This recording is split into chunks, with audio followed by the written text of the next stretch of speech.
Rajasthan university ने grading या फिर नॉन ग्रेडिंग सेमेस्टर स्कीम के तहत आने वाले सभी कोर्सेज के जो एग्जामिनेशन फॉर्म है दिसंबर 2023 के ऑनलाइन भरने शुरू कर दिए गए हैं। तो आज के इस वीडियो में हम एक सेमेस्टर के लिए एग्जामिनेशन फॉर्म फिल करके आपको बताएंगे कि आप अपने सेमेस्टर के लिए एग्जामिनेशन फॉर्म कैसे किस प्रकार से फिल कर सकते हैं। यदि आपको जानना है, यदि आपको सीखना है तो आप इस वीडियो में एंड तक आप बने रहिए। तो अब चलते हैं, वीडियो को शुरू करते हैं। तो इसके लिए स्टूडेंट सबसे पहले तो आपको इस राजस्थान यूनिवर्सिटी के एग्जामिनेशन पोर्टल पर आपको विजिट करना होगा। इस पोर्टल का लिंक आपको इस वीडियो के नीचे डिस्क्रिप्शन पार्ट में भी आपको मिल जाएगा। वहां से भी क्लिक करके आप इस एग्जामिनेशन पोर्टल पर आप विजिट हो सकते हैं। आप इस पोर्टल पर आ जाते हैं। इसके बाद में यहाँ पर आपको फिल सेमेस्टर एग्जाम फॉर्म का यहाँ पर आपको एक एप्लीकेशन है वो देखने को मिलेगा। इस पर आप क्लिक करेंगे। क्लिक करने पर इस तरह से आपके सामने एग्जामिनेशन पोर्टल है वो ओपन हो जाएगा। आप नीचे की तरफ आएंगे तो यहाँ पर आपको लॉगिन सेक्शन है वो देखने को मिलेगा। इसमें यहाँ पर आपसे रजिस्ट्रेशन आईडी नंबर और पासवर्ड है वो मांगा जा रहा है। तो आपके पास ये रजिस्ट्रेशन नंबर पासवर्ड तो नहीं होगा, तो इसके लिए आपको नया एक रजिस्ट्रेशन आपको करना होगा।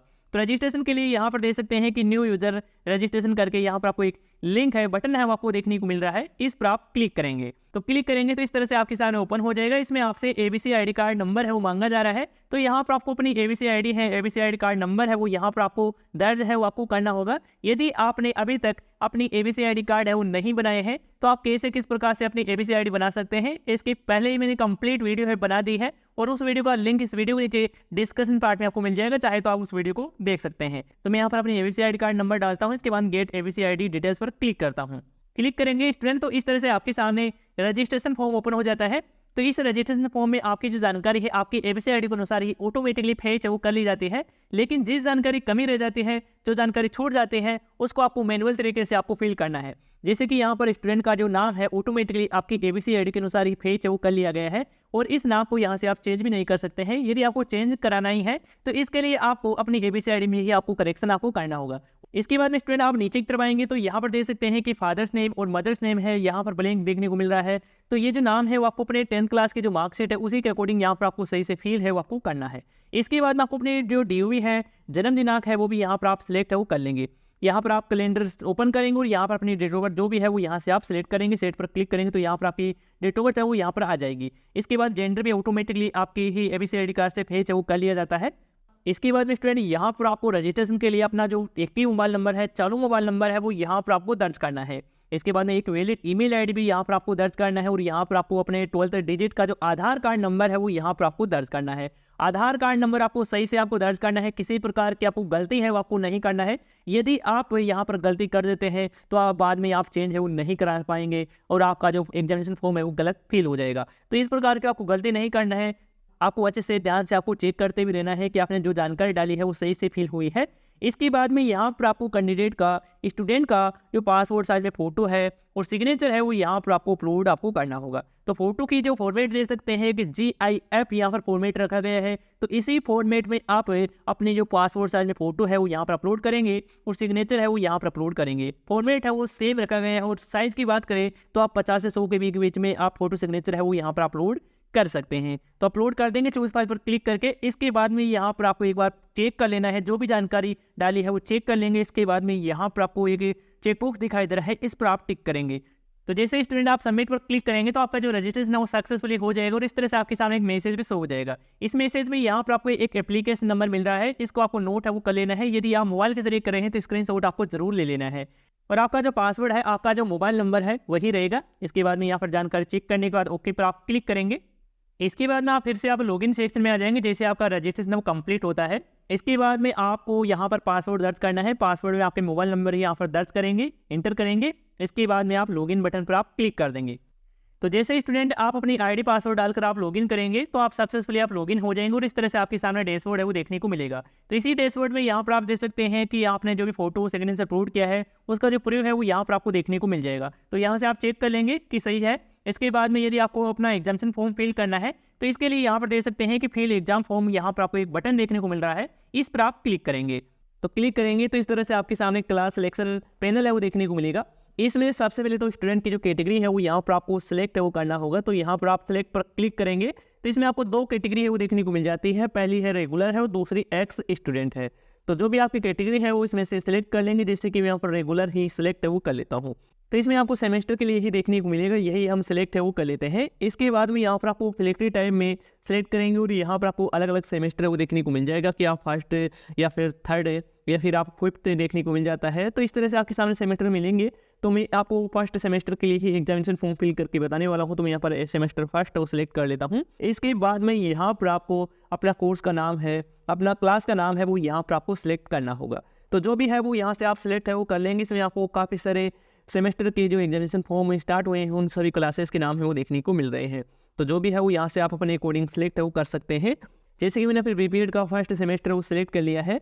इसके बाद नीचे की तरफ आएंगे और यहाँ पर आपको जेंडर का चुनाव है वो आपको करना है कि मेल फीमेल जो भी है वो यहाँ से सिलेक्ट करेंगे। इसके बाद में आपको अपने कॉलेज का जो नाम है वो यहाँ से आपको सिलेक्ट करना है। तो कॉलेज के नाम यहाँ पर देखने को मिल जाएंगे, जो भी कॉलेज होगी वो आप सिलेक्ट कर लेंगे। इसके बाद आप नीचे की तरफ आएंगे और यहाँ पर आपको फिल एग्जामिनेशन फॉर्म 2024 का आपको लिंक मिल जाएगा, इस पर आप क्लिक करेंगे। तो क्लिक करते ही इस तरह से आपके सामने एग्जामिनेशन फॉर्म का फर्स्ट जो स्टेप है ओपन हो जाता है। इस स्टेप में यहाँ पर आपकी जो नाम की एंट्री है इंग्लिश में जो आपने रजिस्ट्रेशन फॉर्म में फिल की थी वो यहाँ पर ऑटोमेटिकली फेच है वो हो जाती है। केवल यहाँ पर आपको हिंदी में नाम की एंट्री है वो आपको फिल करना है। जैसे कि आपको सबसे पहले तो अपना नाम है हिंदी में वो यहाँ पर आप दर्ज करेंगे और नाम के आगे मिस्टर मिसेस श्री वगैरह है वो यहाँ पर आपको नहीं लगाना है, डायरेक्ट आपका नाम है वही यहाँ पर आप लिखेंगे जैसे कि इस प्रकार से लिख रहा है। इसके बाद में आपको फादर का नाम भी यहाँ पर मिल जाता है। इसके बाद हिंदी में यहाँ पर डालेंगे फादर का नाम। इसके बाद मदर का नाम यहाँ पर इंग्लिश में देखने को मिल रहा है तो यहाँ पर आपको हिंदी में नाम है वो यहाँ पर आपको डाल देना है। नाम की एंट्री अच्छे से आप सही से फिल कर लेते हैं। इसके बाद में आपको नेक्स्ट वाले बटन पर आपको क्लिक करना है। इसके बाद में एग्जामिनेशन फॉर्म का नेक्स्ट स्टेप है ओपन होगा। इसमें पहले वाले स्टेप में जो भी जानकारी आपने फिल की थी वो यहाँ पर देखने को मिल जाएगी। और यहाँ पर आपको इस स्टेज में सबसे पहले तो अपनी कास्ट की कैटेगरी का चेंज है वो आपको करना है कि आपकी कास्ट क्या है, जाति क्या है, जैसे कि SC ST OBC जनरल जो भी आपकी कास्ट है वो यहाँ पर आप सिलेक्ट कर लेंगे। इसके बाद में आपको जेंडर का चेंज कर लेना है। इसके बाद में आपको अदर कैटेगरी का चेंज करना है। तो इसमें आपको अलग अलग प्रकार की कैटेगरी देखने को मिल जाती है। यदि आप फिजिकल हैंडीकैप स्टूडेंट हैं तो इसमें से अपनी कैटेगरी चेंज कर सकते हैं, नहीं है लागू होता है तो आप नन सेलेक्ट करेंगे। इसके बाद में यहाँ पर आपको अपनी DOB है डेट ऑफ बर्थ वो यहाँ पर आप सही से अपने 10th क्लास की मार्कशीट के अकॉर्डिंग सेलेक्ट है वो कर लेंगे। इसके बाद में यहाँ पर आपसे पूछा जा रहा है कि आप इस यूनिवर्सिटी में पहले से इनरोल है नामांकित है, तो यहाँ पर आपको यस का चेंज है वो आपको करना है। तो आप फर्स्ट सेमेस्टर के लिए आप अपना एग्जामिनेशन फॉर्म फिल कर रहे हैं और आपने कभी भी इस यूनिवर्सिटी में इनरोल नहीं हुए हैं तो यहाँ पर आपको नो का ही चेंज है वो आपको करना है। और यदि आप पहले भी इस यूनिवर्सिटी में एग्जाम दे चुके तो यहाँ पर आपको यस का चेंज करना होगा। यदि आप इनरोल नहीं है तो आप नो का चेंज कर लेंगे। इसके बाद यहाँ पर आपसे पूछा जा रहा है कि आप जो कोर्स कर रहे हैं वो इंग्लिश मीडियम से कर रहे हैं या फिर हिंदी मीडियम से, वो आप अपने अकॉर्डिंग सेलेक्ट करेंगे। जैसे कि मैं यहाँ पर हिंदी मीडियम सेलेक्ट करता हूँ। इसके बाद आपको रिलीजन यानी कि धर्म क्या है वो यहाँ से आप सेलेक्ट करेंगे। यहाँ पर देख सकते हैं कि हिंदू मुस्लिम सिख ईसाई जो भी है वो धर्म यहाँ पर आप अपने अकॉर्डिंग सेलेक्ट करेंगे। इसके बाद आपको राष्ट्रीयता है वो यहाँ पर आपको चुनना है कि आप इंडियन है तो यहाँ पर आप इंडियन ही यहाँ पर आप सेलेक्ट है वो कर लेंगे। यदि बाहर के हैं तो यहाँ पर आप NRI में सेलेक्ट कर सकते हैं। इसके बाद स्टूडेंट का जो कंप्लीट एड्रेस है, एड्रेस में यहाँ पर आपको परमानेंट एड्रेस फिल करना है। परमानेंट ये एड्रेस यहाँ पर दर्ज करेंगे। इसके बाद में स्टेट है, डिस्ट्रिक्ट है, पिन कोड है और यहाँ पर मोबाइल नंबर है जो एक्टिव है वही मोबाइल नंबर आपको डालना है। ये जानकारी आपको सही से आपको फिल करना है। और यहाँ पर आपसे पूछा जा रहा है कि आप लास्ट एग्जाम में अपेयर हुए थे इस यूनिवर्सिटी में, तो यहाँ पर आपको यस का चेंज है वो आपको करना होगा। तो यदि आप इनरोल हुए हैं तो यहाँ पर आप लास्ट एग्जाम की जानकारी है वो डालेंगे। जैसे कि यहाँ पर आप यस का चेंज करेंगे तो यहाँ पर लास्ट एग्जाम की जानकारी डालने के लिए ऑप्शन आ जाता है। और यदि आपने लास्ट एग्जाम इस यूनिवर्सिटी में नहीं दिया है, फर्स्ट बार दे रहे हैं, तो इसमें आपको नो का ही चेंज आपको करना है और बाकी जानकारी आपको डालने के लिए ऑप्शन यहाँ पर हाइड हो जाएगा। इसके बाद में देख सकते हैं कि क्या आप इस यूनिवर्सिटी में माइग्रेशन है वो निकलवा लिए हैं। यदि आपने निकलवा लिया है तो यहाँ पर आप यस का चेंज करेंगे, नहीं निकलवाया है तो यहाँ पर आप नो का ही चेंज है वो रखेंगे। इसके बाद आप नीचे की तरफ आएंगे तो यहाँ पर आपको एजुकेशन क्वालिफिकेशन की डिटेल्स है, यानी कि आपने जो भी लास्ट एग्जाम पास आउट कर रखा है इसकी जानकारी यहाँ पर आपको देना है। तो इसमें सबसे पहले तो आपको सेकेंडरी यानी कि आपकी 10th क्लास की जानकारी देना है। इसमें यहाँ पर आपको सबसे पहले बोर्ड का चेंज है वो आपको करना होगा। तो कौन सा क्या बोर्ड है वो यहाँ पर सेलेक्ट कर सकते हैं, जैसे कि RBC है, CBC अदर बोर्ड है, जो भी है वो यहाँ पर सेलेक्ट करेंगे। इसके बाद में यहाँ पर आपको एग्जामिनेशन का रोल नंबर है 10th क्लास का। इसके बाद जो यहाँ पर क्लास है, क्लास में यहाँ पर आप ऑल सब्जेक्ट है वो यहाँ पर आप दे सकते हैं। इसके बाद में यहाँ पर आपको मेन एग्जाम सप्लीमेंट है, जिस एग्जाम से पास हुए हैं वो यहाँ पर सेलेक्ट करेंगे, ईयर सेलेक्ट करेंगे। इसके बाद प्राप्तांक डालेंगे और आपके टोटल मार्क्स है वो यहाँ पर डालेंगे। इसके बाद आपको रिजल्ट टाइप है वो आपको सिलेक्ट है वो आपको कर लेना है। जो भी आपका रिजल्ट रहा है, जैसे कि पास है तो आप पास सेलेक्ट करेंगे, सप्लीमेंट्री के द्वारा पास हुए हैं तो सप्लीमेंट्री आप सेलेक्ट कर लेंगे। इसके बाद इसी तरह से आपको सीनियर सेकेंडरी की जानकारी डालना है। सबसे पहले तो यहाँ पर आप बोर्ड का चेंज करेंगे, जो भी आपका 12th क्लास में बोर्ड रहा है। इसके बाद में आपको एग्जामिनेशन की रोल नंबर डालना है, क्लास है वो यहाँ पर आपको डालना है। क्लास में आपकी जो 3 सब्जेक्ट रही थी, ऑप्शनल सब्जेक्ट रही थी 12th क्लास में, वही यहाँ पर डाल सकते हैं, या फिर आप आर्ट्स या फिर PCM PCB इस तरह से भी यहाँ पर आप डाल सकते हैं। इसके बाद में यहाँ पर आपको मेन एग्जाम सप्लीमेंट्री एग्जाम का चेंज करना है, पासिंग ईयर का चेंज करना है, प्राप्तांक डालेंगे, टोटल मार्क्स डालेंगे, रिजल्ट टाइप आप सेलेक्ट कर लेंगे। सेम इसी तरह से आपको सिलेक्ट कर लेना है। इसके बाद ना यहाँ पर आपको अपने ग्रेजुएशन की जानकारी भी यहाँ पर आपको डालना है। तो इसमें सबसे पहले तो यहाँ पर आप यूनिवर्सिटी का चयन करेंगे, कौन सी क्या यूनिवर्सिटी से आपने अपना ग्रेजुएशन है वो पासिंग किया है, इस यूनिवर्सिटी किया है तो यहाँ पर यही सेलेक्ट कर लेंगे। इसके बाद में एग्जामिनेशन में रोल नंबर डालना है, रोल नंबर आपको अपने फाइनल ईयर के ही डालना है जो ग्रेजुएशन में आपने किया है। इसके बाद में यहाँ पर आपको क्लास का चेंज करना है, BA BSc जो भी किया है वो यहाँ पर सिलेक्ट करेंगे। इसके बाद मेन एग्जाम सप्लीमेंट्री एग्जाम जो भी है वो यहाँ पर आप सिलेक्ट करेंगे। इसके बाद में यहाँ पर आपको पासिंग ईयर का चेंज करना है जो भी है। इसके बाद आपको अपने ग्रेजुएशन के टोटल प्राप्तांक है वो यहाँ पर डालना है, इसका टोटल मार्क डालेंगे। इसके बाद रिजल्ट टाइप है वो सिलेक्ट कर लेंगे। ये जानकारी आप सही से सिलेक्ट कर ले रहे हैं। इसके बाद में यहाँ पर आपसे पूछा जा रहा है कि आप फाइनल ईयर का एग्जाम देने के बाद डिग्री कोई किए हैं, तो यहाँ पर आप येस का चेंज करेंगे। यदि नहीं किए हैं तो आप नो का ही चेंज है वो रखेंगे।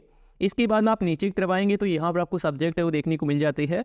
तो सब्जेक्ट आपको अपने अकॉर्डिंग आपको सिलेक्ट है वो कर लेना है, गलत सब्जेक्ट का चेंज है वो आपको नहीं करना है। यदि आपको सब्जेक्ट चेंज में किसी प्रकार की समस्या हो रही है तो आप अपने कॉलेज से संपर्क वो कर सकते हैं। कॉलेज के द्वारा बता दिया जाएगा कि ये सब्जेक्ट आपको सिलेक्ट करना है, वही सब्जेक्ट आपको सिलेक्ट करना है। वैसे इसमें आपको 8 सब्जेक्ट का चेंज ही आपको करना होगा, यहाँ पर 9 सब्जेक्ट दे रखी है तो इसमें आप 8 सब्जेक्ट का चेंज करेंगे। इसके बाद नीचे की तरफ आएंगे। इसके बाद में यहाँ पर आपसे पूछा जा रहा है कि क्या आपके विरुद्ध कभी भी इस विश्वविद्यालय में अनफायरिंग मेन का केस बना है, तो यहाँ पर आप इसका चेंज करेंगे। इसके बाद आपको एडमिशन की जो डेट है वो यहाँ पर आपको डालनी होगी। एडमिशन की डेट वही डालनी है जिस दिन आपने एडमिशन लिया है कॉलेज में जाकर, वो यहाँ पर डालेंगे। इसके बाद आप प्रोसीड बटन पर आप क्लिक करेंगे। इसके बाद में इस तरह से आपके सामने पेमेंट इनवॉइस वो देखने को मिल जाती है। इस पेमेंट इनवॉइस में यहाँ पर आपको चालान नंबर और यहाँ पर जो जानकारी दी गई है एक बार आपको चेक कर लेना है। पूरी जानकारी आप चेक कर लेते हैं, इसके बाद में ही आपको पेमेंट है वो आपको करना है। यदि आप बिना जाने आप पेमेंट कर देते हैं, जानकारी आप चेक नहीं कर देते हैं, वो पेमेंट कर देते हैं, इसके बाद में आपका जो डाटा है यहाँ पर जो जानकारी है वो यहाँ पर चेंज है वो नहीं हो पाएगी। तो यहाँ पर पहले जानकारी चेक कर लेंगे, इसके बाद में ही आप पेमेंट करेंगे। और यहाँ पर जो चालान नंबर दिया गया है, फ़ोन नंबर दिया गया है, इसको आपको नोट आपको कर लेना है, या फिर आप इस पेमेंट इनवॉइस का ही प्रिंट आउट लेकर आपको अपने पास आपको सुरक्षित रख लेना है, या फिर आप अपने मोबाइल फ़ोन में भी सेव कर सकते हैं। सेव करने के लिए यहाँ पर देख सकते हैं कि प्रिंट इनवॉइस का यहाँ पर आपको बटन देखने को मिल रहा है, इस पर आप क्लिक करके यहाँ पर आप प्रिंट है वो ले सकते हैं।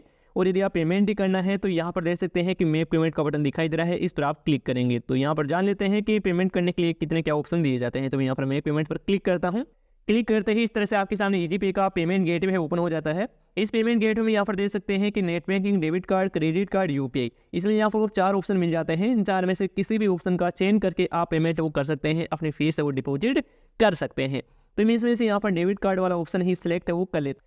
क्लिक करते ही इस तरह से आपके सामने देखने को मिल जाएगा। यहाँ पर आप मोबाइल नंबर या फिर ईमेल ID या फिर आप पेयर का नाम डालना चाहें तो आप दर्ज कर सकते हैं, नहीं तो यहाँ पर आप खाली भी छोड़ सकते हैं। इसके बाद में यहाँ पर आपसे पूछा जा रहा है कि आप जो डेबिट कार्ड यूज़ करने वाले हैं वो रुपये डेबिट कार्ड है तो यहाँ पर टिक करेंगे, या फिर अदर कोई डेबिट कार्ड है अदर किसी बैंक का तो यहाँ पर अदर यहाँ पर आप सिलेक्ट करेंगे। इसके बाद आप प्रोसीड बटन पर आप क्लिक करेंगे। इसके बाद में इस तरह से आपके सामने देखने को मिलेगा। इसमें सबसे पहले कार्ड होल्डर का जो नाम है वो यहाँ पर डालेंगे। इसके बाद कार्ड का जो नंबर है वो यहाँ पर आप दर्ज करेंगे, एक्सपायरी मंथ है, ईयर है वो यहाँ पर डालेंगे। इसके बाद में CVV नंबर है वो यहाँ पर आप दर्ज कर देंगे। तो ये सही जानकारी यहाँ पर डाल देंगे। इसके बाद में आपको कंटिन्यू बटन पर क्लिक करना है। जैसे आप कंटिन्यू बटन पर क्लिक करेंगे तो आपके डेबिट कार्ड से कनेक्टेड बैंक से मोबाइल पर एक OTP आएगा, OTP डाल देंगे। इसके बाद आपका पेमेंट है वो सक्सेसफुली हो जाएगा। जैसे आपका पेमेंट है वो सक्सेसफुली हो जाता है, इसके बाद आपके सामने एग्जामिनेशन फॉर्म का फाइनल जो प्रिंट आउट है वो देखने को मिल जाएगा। आप अपना एग्जामिनेशन फॉर्म का फाइनल प्रिंट आउट निकला कर अपने कॉलेज में जाकर आप जमा है वो करा सकते हैं। तो इस तरह से आप सेमेस्टर सिस्टम के तहत किसी भी कोर्सेज के लिए अपना एग्जामिनेशन फॉर्म फिल कर सकते हैं। अभी फिलहाल यहाँ पर UG और PG के जो एग्जामिनेशन फॉर्म है, जो BA BSc BCom के या फिर MA MSc MCom के, तो इन सभी कोर्सेज के जो फर्स्ट सेमेस्टर के एग्जामिनेशन फॉर्म यहाँ पर शुरू नहीं किए गए हैं, लेकिन वो भी यहाँ पर जल्द ही यहाँ पर चालू है वो कर दिए जाएंगे, शुरू है वो कर दिए जाएंगे। इसका भी नोटिफिकेशन जल्दी आपको देखने को मिल जाएगा। तो आप समझ गए होंगे कि ये किन स्टूडेंट के लिए एग्जामिनेशन फॉर्म यहाँ पर शुरू हुए हैं। जो सेमेस्टरी पद्धति के अंडर में कोर्स आते हैं उन सभी के स्टूडेंट के लिए एग्जामिनेशन फॉर्म शुरू हुए हैं। और यदि स्टूडेंट आपको इस एग्जामिनेशन फॉर्म को भरने में किसी प्रकार की समस्या आती है, कोई एरर देखने को मिलता है, तो आप हमें कमेंट करके आप बता सकते हैं। धन्यवाद दोस्तों।